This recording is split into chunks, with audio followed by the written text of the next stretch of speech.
Paying cash for your next car? Great news. You're a cash buyer, but there's something very important that you need to know. Let's visualize this. You're kind of thinking you're going to walk in the front door and flash that cash because everyone loves cash, and the dealership will be so impressed that you'll get an amazing car deal, right? No, and no. Wrong. Don't shoot yourself in the foot. Hi, I'm Kevin Hunter, and here's the video many of you have been asking for. Today you're going to find out why you should never tell a dealership, I'm paying cash, the moment you walk in the front door. Before we get started, I want to be clear that there are both good and bad people in the car business. Some are on you like a dog, will treat you like you're a piece of meat, and they think you don't belong there unless you're ready to buy a car today.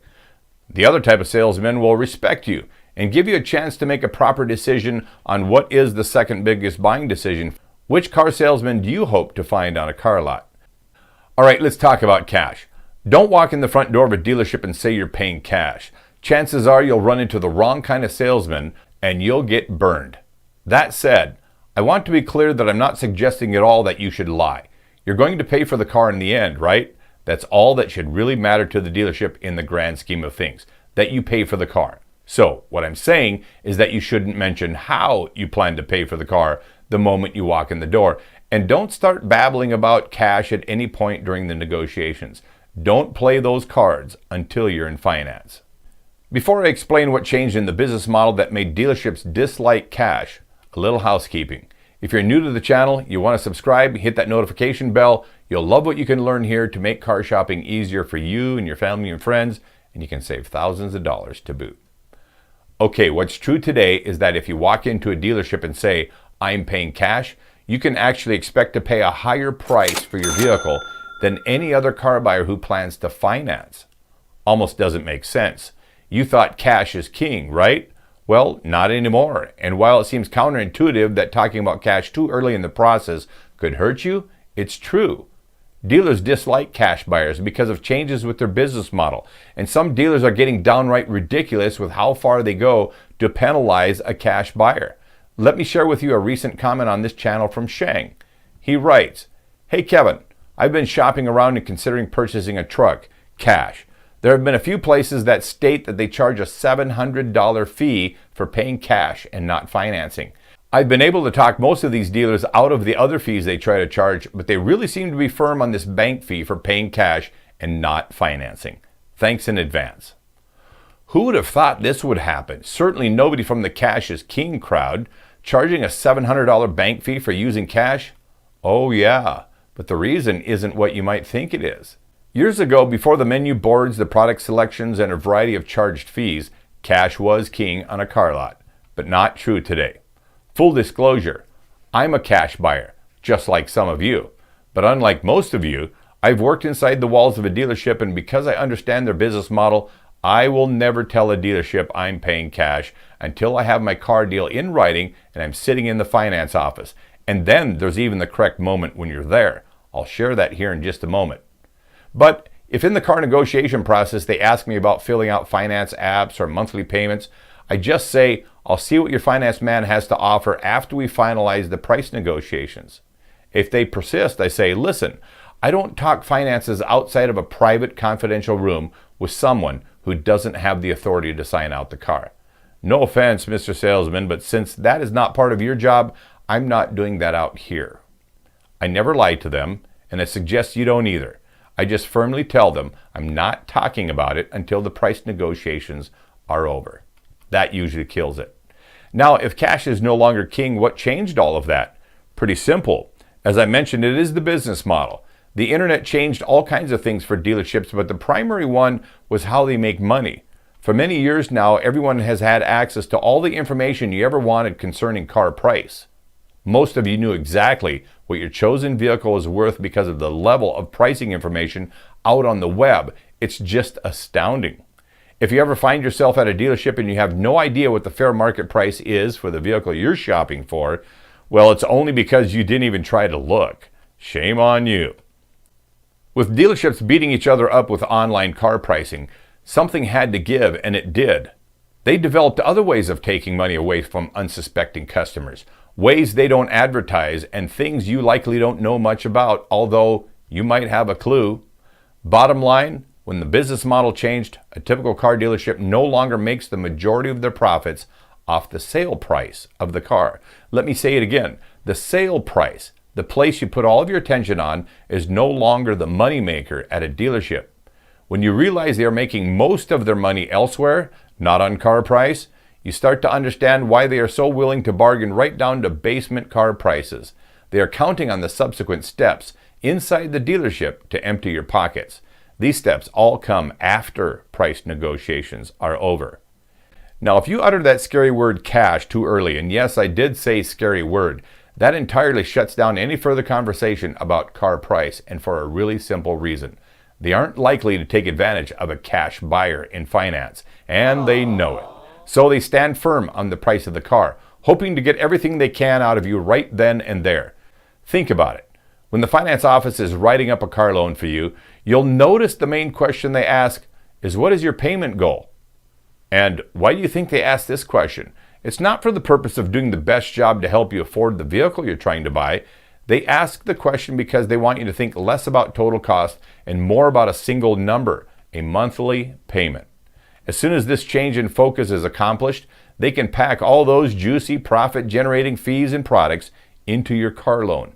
What might have been a 48-month loan suddenly becomes 60 months, 64, 72, or 84 months.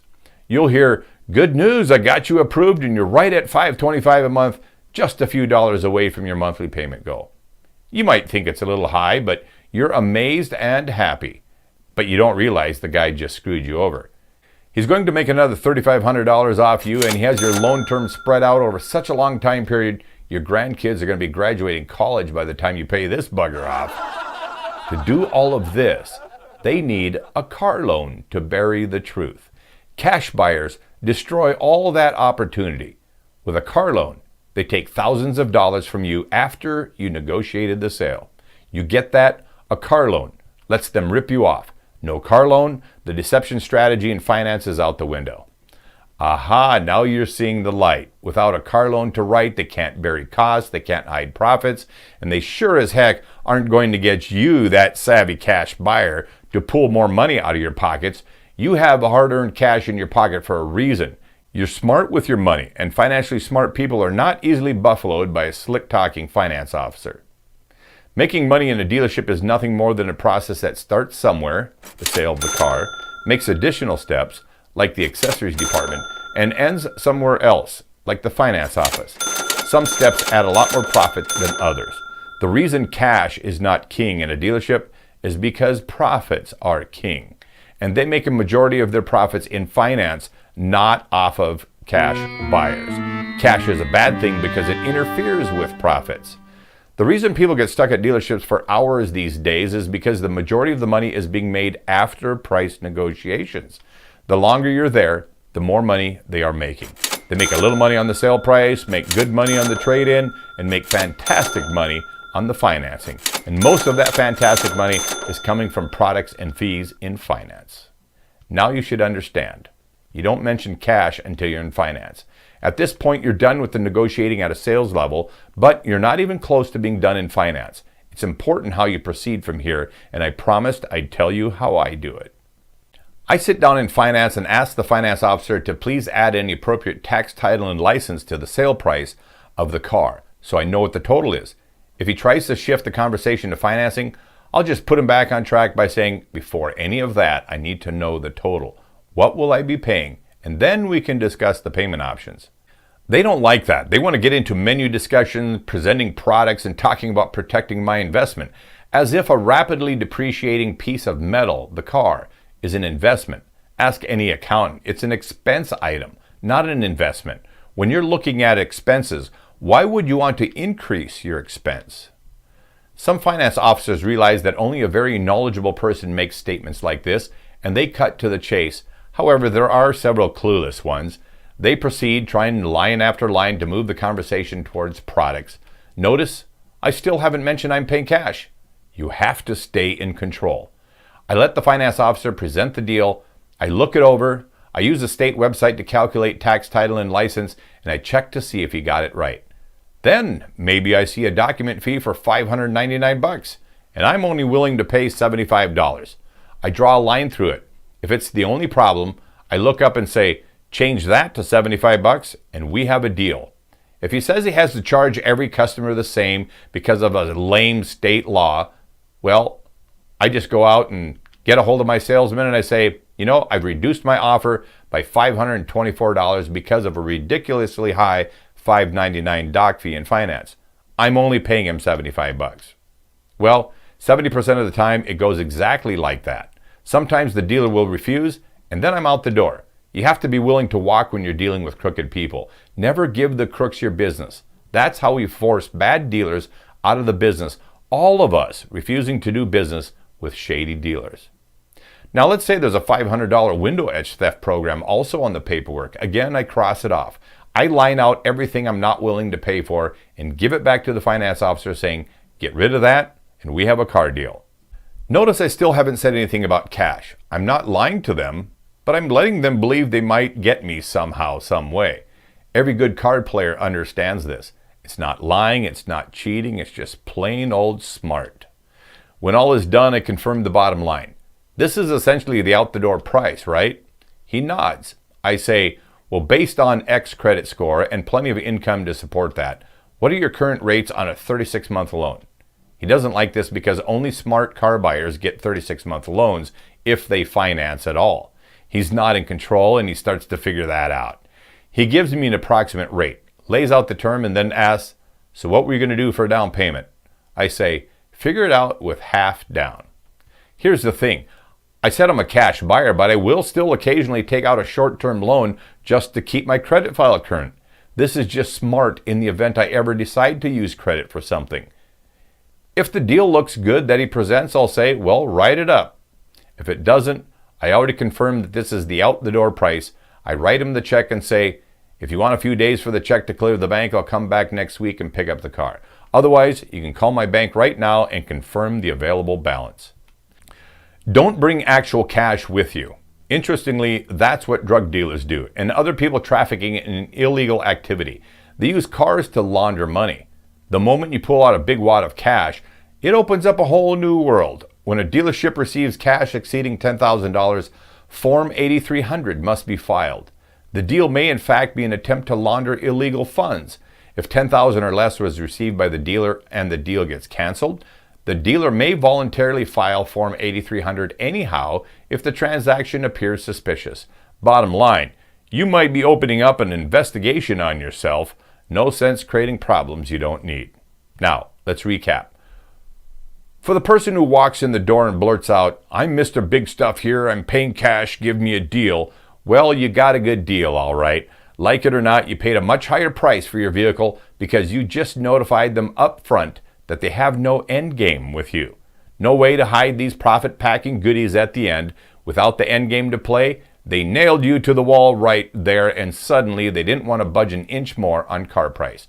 They had to take everything they can from you before you went a step further because you just destroyed the biggest money-making opportunity they have. That's the finance office. Make sense? Never say you're paying cash up front. Never. This is the kind of straight talk you can expect on this channel, so I encourage you to subscribe and stay up to date. The information you walk away with could save you thousands of dollars on your next car purchase, and you'll know right where to come back for a refresher the next time you decide to head out and go do some car shopping. Maybe you still have questions. If so, put them in the comment section below. I try to answer as many as I can. If you want to thank me for this service, simple enough, hit the like button.